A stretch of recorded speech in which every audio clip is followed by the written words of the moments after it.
일부 보험금만을 받는 것을 동의를 했고 향후 소송을 제기하지 않겠다라는 내용이 담긴 자필 서명까지 한 확인서였습니다. 딱 봐도 뭐 보험사가 이제 이 확인서로 일부 보험금 외에 나머지 보험금 못 주겠다 당연히 그렇게 주장이 들어올 것 그렇죠. 같은데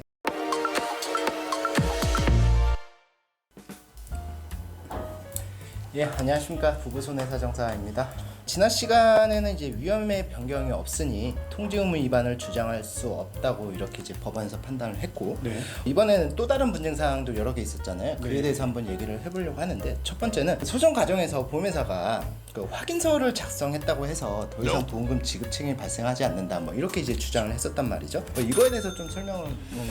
네, 저희가 이제 앞서 얘기했듯이 소송하기 전에는 보험회사가 직업 통지 의무 위반으로 일부 보험금을 지급했다고 했었는데 그 일부 보험금을 지급을 했을 때 확인서를 작성을 네. 했었습니다. 네. 그래서 이 확인서 때문에 이제 보험회사는 너네가 이미 확인서를 썼으니까 우리는 더 이상 돈을 지급할 책임이 없다라고 주장을 했었습니다. 제가 예전에 동영상으로도 이 부분에 대해서 한번 언급을 한 적이 있는데요. 그 문제가 이제 이번에도 이제 발생을 한 것 같아요. 그죠. 그럼 어떠한 내용이 담긴 확인서의 내용이었나요? 네, 확인서의 내용은 여기 이제 간략하게 화면에 띄울 건데요. 간략하게 정리를 하면 유가족이 직업 통지 의무 위반에 해당함을 보험사로부터 안내를 받았고 일부 보험금만을 받는 것을 동의를 했고 향후 소송을 제기하지 않겠다라는 내용이 담긴 자필 서명까지 한 확인서였습니다.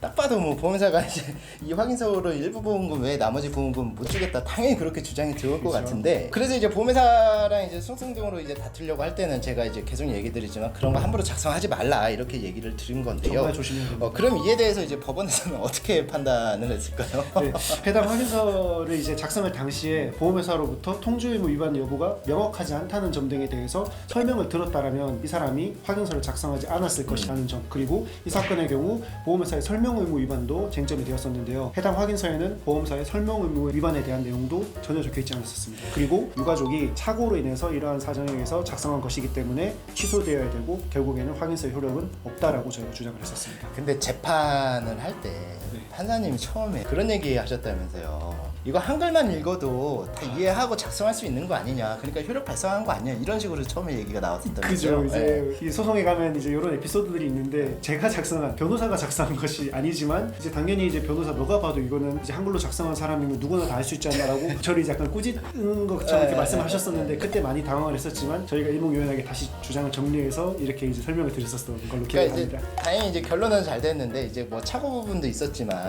그 확인서 내용에 대해서 이제 설명 의무 위반과 관련한 내용이 언급이 없었으니까 맞습니다. 그 네. 부분에서도 저희가 좀 강력하게 주장을 해서 이제 그렇게 이제 확인서 부분은 취소가 된다 이렇게 이제 한 것 같은데 그럼 이제 우리가 지금 얘기가 나온 것처럼 설명 의무 위반 요거에 대해서 한번 좀 얘기를 나눠보는 건 어떨까요? 그렇죠. 보험사의 설명 의무는 보험에 대해서 잘 모르는 보험 소비자한테 보험회사가 보험 약관의 중요한 내용을 설명해야 된다는 의무입니다. 만일 설명하지 않았다면 이 이유로 보험금의 부지급을 주장할 수 없게 됩니다. 즉 보험금을 줄 수 없다라고 말할 수 없게 되는 것입니다.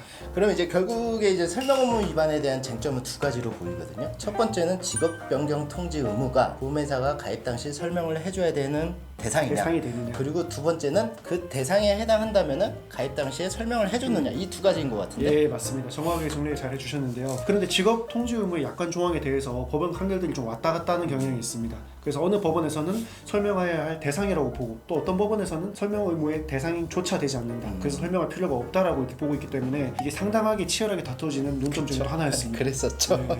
근데 이 사건을 우리 담당했던 법원에서는 판단을 어떻게 했나요? 네, 말씀하셨듯이 법에서는 통지 의무에 대해서 규정을 하고 있다고 하더라도 직업 변경 통지 의무는 개별적으로 규정을 하고 있는 것이기 때문에 설명 의무의 대상에 해당한다고 판단을 했습니다. 그럼 법원에서는 일단 설명 의무 대상이다 이렇게 이제 판단을 했을 거고 그럼 이제 보험사는 계약 체결 당시에 설명 의무를 이행하기 위해서 상품 설명서라는 서류를 작성해서 설명을 하게 되잖아요. 그러면 그 부분에 대해서는 어떻게 판단을 했을까요?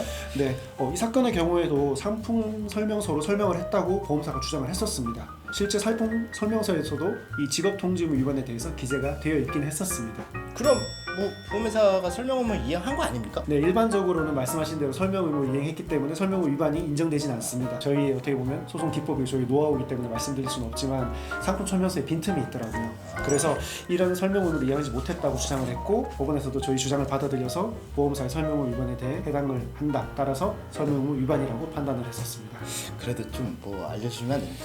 이건 또 저희가 힘들게 저희 정말 몇 년간 네. 저희가 이제 노하우를 압축해서 이제 저희가 이제 어떻게 어떻게 보면 영업 비밀이고 저희 소송 노하우이기 때문에 그런 부분은 이제 또 서류를 보면서 얘기해야 될 부분이라서 지금 말씀드리긴 조금 힘들 것 같습니다. 그러니까 뭐 변호사님 어지간하면 얘기하실 텐데 네. 뭐 어느 정도 좀 복잡한 부분도 있었을 것 같고 네. 진짜 숨겨야 되는 막 이런 것도 좀 있는 것 같은데 네, 맞습니다. 이게 또 그런 게 있잖아요. 머릿속에 있는 거랑 또 이제 보면서 얘기하는 거랑 또 틀리잖아요. 맞습니다. 그러니까 그런 부분은 나중에 이제 필요하다라면 저희가 이제 말씀을 드릴 테니까 구체적인 상담을 통해서 네. 알려드릴 수 있는 부분입니다. 일단 뭐 저희가 준비한 이제 설명 업무와 관련한 부분 그리고 이제 확인서와 관련한 부분 여기까지였고요. 뭐 총 정합을 하다 보면은 결국에는 이제 피보험자의 직업이 바뀌었음에도 불구하고 알리지 않았으니까 보험회사는 일부 보험금만을 지급하겠다라고 했는데 첫 번째는 직업 변경 통지 의무 위반에도 해당하지 않는다. 두 번째는 설명 의무 위반을 보험회사가 했기 때문에 약관의 내용으로 주장하면서 일부 보험금을 지급하겠다고 얘기를 못한다. 그렇죠. 그리고 세 번째는 일부 보험금을 지급했을 때 작성했던 확인서의 서류는 취소가 되어야 되는 게 맞다. 이런 이제 법원 판결이었다는 거죠. 예, 정리를 깔끔하게 잘 해주셨습니다. 뭐 제가 좀 잘합니다.